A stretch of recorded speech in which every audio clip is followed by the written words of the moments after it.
जिंदाबाद जिंदागा भाई जिंदागा जिंदागा भाई जिंदागा भाई बाबा विद्यार्थी जिंदाबाद भाई बाबा विद्यार्थी जिंदाबाद। भारत माता की परम आदरणीय हरियाणा सरकार के लोकप्रिय उप मुख्यमंत्री श्री दुष्यंत चौटाला जी, परम आदरणीय आप सभी के सुख दुख के साथी, मेरे मार्गदर्शक और हरियाणा प्रांत के ईमानदारी, संघर्ष और मेहनत के प्रतीक श्री कुलदीप बिश्नोई जी, परम आदरणीय जननायक जनता पार्टी के बहुत ही कर्मठ अध्यक्ष सरदार विशाल सिंह जी, आदरणीय उकलाना हल्के से विधायक और हरियाणा सरकार में मंत्री श्री अनूप धानक जी, आदरणीय श्री राजेंद्र रतानी जी, आदरणीय हिसार से हमारे विधायक हरियाणा सरकार में मंत्री डॉक्टर कमल गुप्ता जी,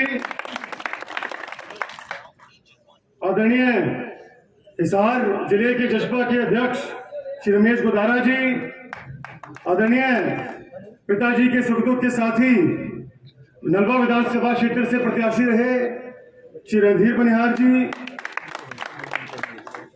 आदरणीय मास्टर ताराचंद जी, श्री कृष्ण गंगवा जी, श्री सिल्क पूनिया जी, मंच संचालक भाई शिव कुमार जी, श्री भीम सिंह गौरा जी, भाई राहुल मक्कड़ जी, मंच पर विराजमान भाजपा जसपा के सभी सम्मानित साथीगण और बाजमन गांव में यहाँ आए बहुत ही आदरणीय बुजुर्गों, मेरी मातृशक्ति बहनों, भाइयों और प्रेस साहिबान,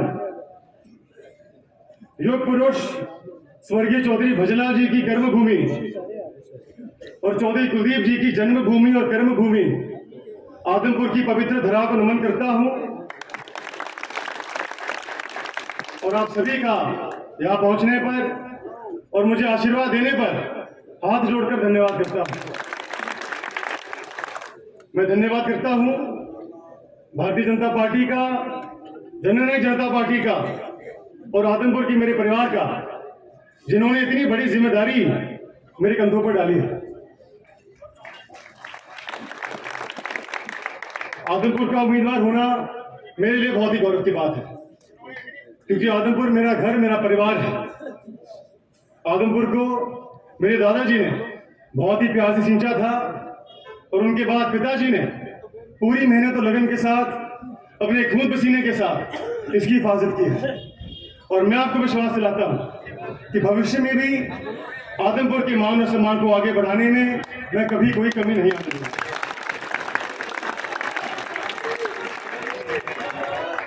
साथियों, एक शिक्षित युवा प्रत्याशी होना मैं समझता हूं मेरी सबसे बड़ी उपलब्धि है, क्योंकि मुझ में ऊर्जा है, मेहनत करने की क्षमता है और एक नई सोच लेकर तेज रफ्तार के साथ आपकी सेवा करने की इच्छा है। और इस बात का जीता जागता सबूत आज आपके समक्ष मंच पर विराजे हुए हैं। दुष्यंत चौटाला जी ने अपनी मेहनत के दम पर यह साबित कर दिया है कि राजनीति में युवा नेतृत्व का एक बहुत ही महत्वपूर्ण स्थान है। मैं आभारी हूं दुष्यंत जी का कि इन्होंने पूरे प्रदेश में एक मिसाल कायम की है और अनेकों नौजवान साथियों को प्रेरणा दी है। और साथियों, जब 1 और 1 11 होता है तो आप सभी जानते हैं कि समाज को आगे बढ़ाने में दुनिया की कोई भी ताकत नहीं रोक सकती। साथियों, बेशक चौधरी देवीलाल परिवार और चौधरी भजलाल परिवार राजनीतिक विरोधी रहे, लेकिन स्वर्गीय चौधरी देवीलाल जी का और स्वर्गीय चौधरी भजलाल जी का एक दूसरे के प्रति हमेशा बहुत सम्मान रहा। डॉक्टर अजय सिंह जी और चौधरी कुलदीप जी भी एक दूसरे की बहुत इज्जत करते हैं और दुश्मन भाई और मेरा भी आराना है। और मैं आपको यकीन से कहता हूं कि आज हमारे इस मंच को साझा करना, आज हमारे परिवारों का राजनीतिक रूप से एक होना आदमपुर के विकास के लिए शुभ संकेत लेकर आया है। मैं आपको यकीन से कहता हूं कि हमारा एक होना सिर्फ आदमपुर ही नहीं बल्कि आने वाले समय में पूरे हरियाणा प्रांत में जन सेवा करने में हमें नई शक्ति प्रदान करने का काम करेगा। सम्मानित ग्रामवासियों, आज मैं आपके बीच कोई लंबा चौड़ा भाषण नहीं दूंगा। मैं तो अक्सर आपसे रूबरू होता हूं और वैसे भी आज आप दुष्यंत चौटाला जी का वक्तव्य सुनने आए हैं, इसीलिए मैं कुछ ही शब्दों में अपने विचारों को विराम करने का प्रयास करूंगा। आप सभी जानते हैं कि आपका और हमारा 54 साल का पारिवारिक रिश्ता है, कोई राजनीतिक रिश्ता नहीं है। ये बहुत महत्व रखता है। आज पूरे हिंदुस्तान में आदमपुर की एक अलग पहचान है। कश्मीर से लेकर कन्याकुमारी तक, बंगाल से लेकर गुजरात तक, अब कहीं भी जाए और यदि आदमपुर का जिक्र हो तो स्वर्गीय चौधरी भजनलाल जी का नाम लिया जाता है, और यदि चौधरी भजनलाल जी का नाम लिया जाए तो लोग आदमपुर का जिक्र करते हैं। तो साथियों, ये पहचान आप सभी की देन है, ये आपके आशीर्वाद, चौधरी भजनलाल जी की मेहनत और पिताजी की संघर्ष की देन है। और अब समय आ गया है कि हम इस पहचान को, इस विश्वास को, इस पारिवारिक रिश्ते को और भी मजबूती के साथ आगे बढ़ाएं। स्वर्गीय चौधरी भजनलाल जी ने जो विकास कार्य आदमपुर हल्के में किए, मुझसे बेहतर आप सभी उनके बारे में जानते हैं। आज आदमपुर हल्के में एक एक ईंट पर चौधरी भजनलाल परिवार का नाम लिखा हुआ है। चौधरी भजनलाल जी ने आदमपुर में विकास की गंगा बहाई थी, ये आप सभी जानते हैं। हर घर को रोजगार दिया, तेल तक पानी पहुंचाने का काम किया, 36 बिरादरी के काम किए। और पिताजी ने भी आप सभी की सेवा करने में कभी कोई कसर नहीं छोड़ी। हमेशा विपक्षी सांसद या विपक्षी विधायक होने के बावजूद जो विकास कार्य इनके दायरे में संभव थे उन्होंने उनको पूरा किया। आप इस सुख दुख में शामिल रहे और हर उचित मंच पर आपकी आवाज उठाई। लेकिन इसके बावजूद उनको इस बात की तकलीफ थी कि जिस बड़े पैमाने पर वो आदमपुर हल्के में काम करना चाहते हैं वो विपक्ष में रहकर संभव नहीं था।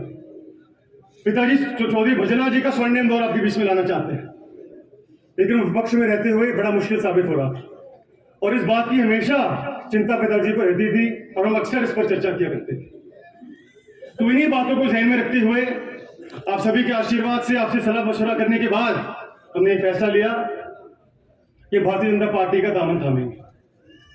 और साथियों, आप सभी इस बात के गवाह हैं कि आज हमारा देश प्रगति की ओर तेजी से दौड़ रहा है। आज हमारा प्रदेश प्रगति की ओर तेजी से दौड़ रहा है।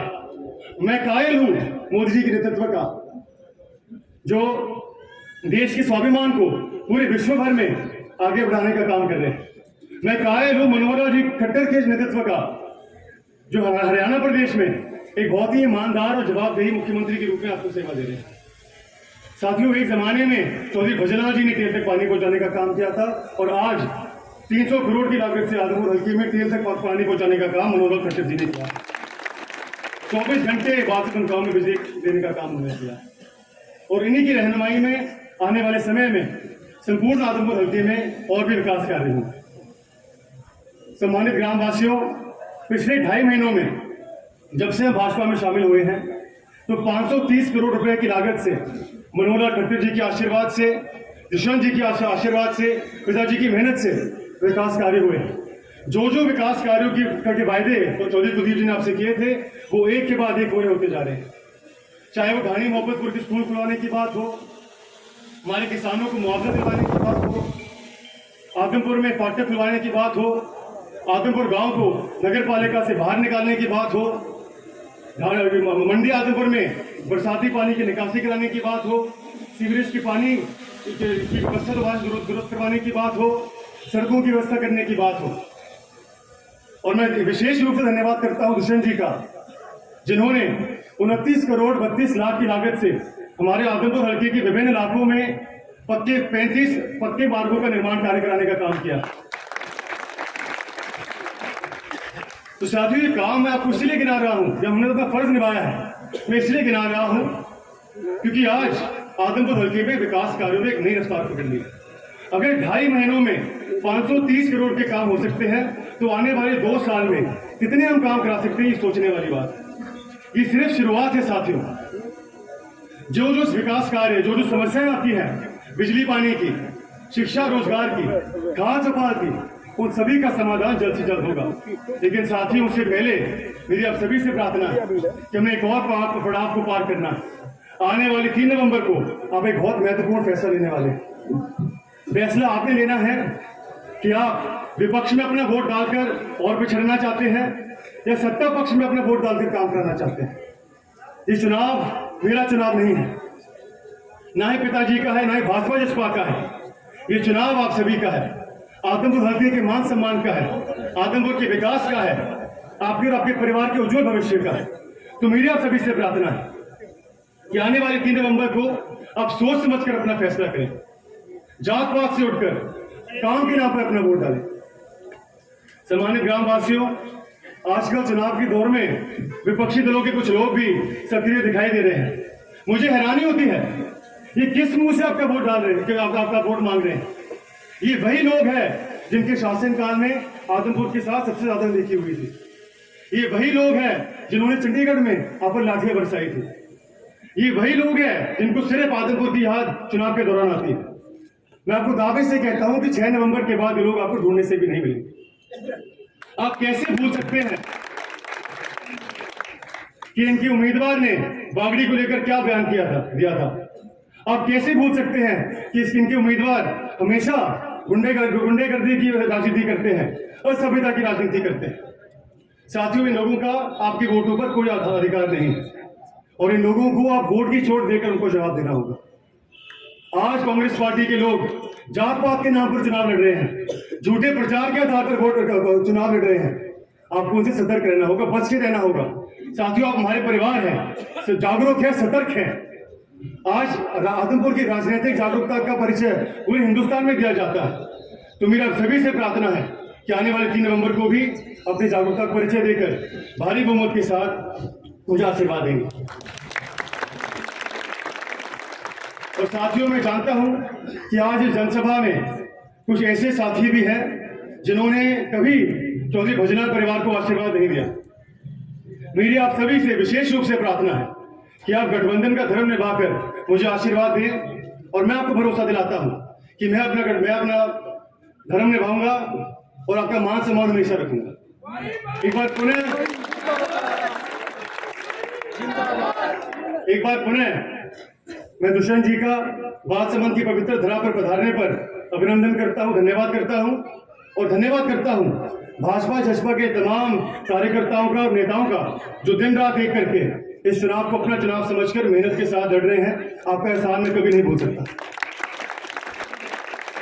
साथियों, आप सभी ने चौधरी भजनलाल जी पर आशीर्वाद का हाथ बनाए रखा। हमेशा चौधरी कुलदीप जी के संघर्ष में उनके कंधे से कंधा मिलाकर उनका साथ दिया। आपका ऋण मैं इस जीवन में तो क्या 7 जन्मों में नहीं चुका सकता, लेकिन एक बात का विश्वास आपको जरूर दिलाता हूं कि आप सभी का मस्तक गौरव से ऊंचा हो। इसके लिए मैं हर कर्तव्य ईमानदारी से निभाऊंगा। एक और सूचना मैं आपको देना चाहता हूं कि कल हरियाणा दिवस के अवसर पर हमारे बहुत ही यशस्वी मुख्यमंत्री श्री मनोहर लाल जी मंडी आदमपुर में दस्तक देंगे। आप सभी को आशीर्वाद देने आएंगे। तो आप सभी से मेरी प्रार्थना है कि अपने कीमती समय से थोड़ा समय निकालकर कल सुबह 9 बजे मंडी जरूर पहुंचे और उनके विचार सुनने का काम करें। एक बार पुनः आप सभी का यहाँ पहुंचने पर मैं आभार व्यक्त करता हूँ। आशा, उम्मीद और अपेक्षा करता हूँ कि आने वाले 3 नवंबर को आप कमल के सामने वाला बटन दबाते मुझे आशीर्वाद दें, आपकी सेवा करने का एक मौका जरूर दें, ताकि हम सभी साथ मिलकर एक बार पुनः स्वर्गीय चौधरी भजनलाल जी का स्वर्णिम गौरव आदमपुर में ला सके। आपका बहुत बहुत धन्यवाद। जय हिंद, जय भारत।